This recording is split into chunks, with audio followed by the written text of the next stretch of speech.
بسم اللہ الرحمن الرحیم۔ السلام علیکم۔ دبئی کی بڑی دو اپڈیٹس آئی ہیں، وہ میں نے کہا آپ کے ساتھ شیئر کروں تاکہ آپ بھی بڑے نقصان سے بچ سکیں۔ ایک تو نمبر 1 یہ کہ دبئی میں ایک ٹرینڈ چل چکا ہے، الیکٹرک کرنسی جو ہے وہاں پہ آئی ہے، اور بہت سے لوگ اس کا نام لے لے کے اور لوگوں کے ساتھ فراڈ کر رہے ہیں، ان کے پیسے لے جاتے ہیں۔ ایک 15,000 درہم لے کے چلے گئے، کیونکہ جس طرح انہوں نے کہا یہ الیکٹرک سے جو کرنسی ہے یہ بہت تیزی سے اوپر جائے گی، آپ ہوگی بہت بڑی کمپنی، ملٹی نیشنل کمپنی اس کو لانچ کر رہی ہے تو آپ خرید لیں۔ لوگ 15 20 ہزار درہم کے یہ خریدتی ہے الیکٹرک کرنسی، تو وہ بعد میں پتہ چلتا ہے فراڈ ہے۔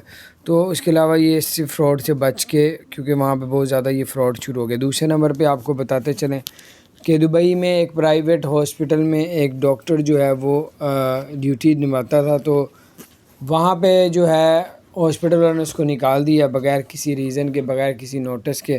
وہ چلا گیا عدالت میں ڈاکٹر، اور ڈاکٹر نے اس کے حق پہ فیصلہ کر دیا، اس ہاسپٹل کو 1 لاکھ درہم کا جرمانہ کیا کہ اس کو نکالا کیوں، تو بغیر ریزن کے نکال دیا۔ تو اس لیے یہ بتانے کا مقصد ہوتا ہے کہ بہت سے ادھر رولز ہیں، اگر جاب کرتے ہیں کسی فیکٹری میں، کسی بھی جگہ پہ، تو آپ اس سے فائدہ یہ حاصل کر سکتے ہیں کہ آپ جو ہے اگر کوئی پرابلم ہوتی ہے تو آپ گورنمنٹ سے اس سے رجوع کر سکتے ہیں کہ یہ دیکھیں کہ ہمارے ساتھ زیادتی کمپنی کر رہی ہے۔ تو آپ چاہے کسی فیکٹری میں کسی مزدوری کر رہے ہیں کسی کے پاس، تو اس تمام جو ہے وہ پابندیاں لگا دیتی ہے گورنمنٹ۔ اگر کوئی مزدور کے اوپر، لیبر کے اوپر بھی اگر کوئی کسی قسم کا کوئی ٹارچر کرتا ہے، تو دیکھیں ابھی اسی طرح جو ہے اپڈیٹس آپ تو ملتی رہیں گی۔ تو اپنا خیال رکھیں، چینل کو سبسکرائب نہیں کیا تو سبسکرائب کر دیں، بیل آئیکن پریس کر دیں تاکہ نئی سی اپڈیٹس آپ تک پہنچتی ہے۔ السلام علیکم ورحمۃ اللہ۔